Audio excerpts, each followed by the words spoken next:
So you have a Hisense Roku TV and you have an issue where you have like a black screen, or maybe it flickers off and on with a black screen.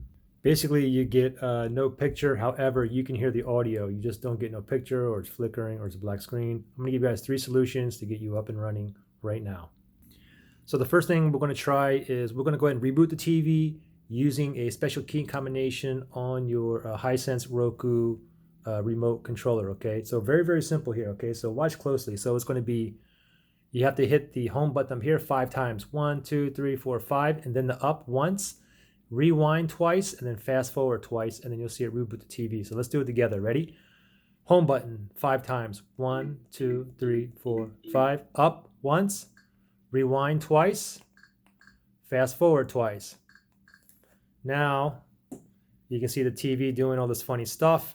This whole process will take about 1 minute. It's going to go ahead and reboot and then stay on the Roku TV logo. Then it's going to reboot again.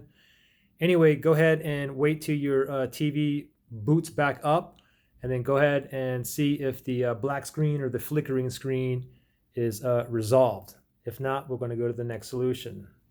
Okay, so the TV finally booted here, and then you'll see the Roku TV logo, and it'll reboot again. And then once it's back up again, go ahead and see if your issue is fixed. Now, if it's still not working, then the next thing I want you to do is, with the TV on, wherever your Hisense Roku TV is plugged in, like in a wall outlet, I want you to go ahead and just pull it while the TV's on. So we're going to go ahead and pull the plug just like this.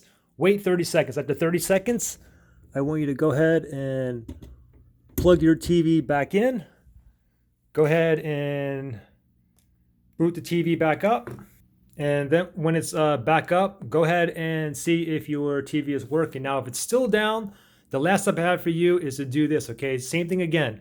With the TV on, you have the power plug. This time I want you to pull it, and I want you to wait for 1 minute. So with the TV on, pull the plug like this, wait 1 minute. After 1 minute, go ahead and plug it back in, turn your TV on, and then once it's booted back up, see if it is working. Okay, if it worked for you guys, give me a thumbs up. Let me know what step worked for you. If it didn't, give me a thumbs down. Most of you guys will have a fixed TV by the end of this video. Good luck.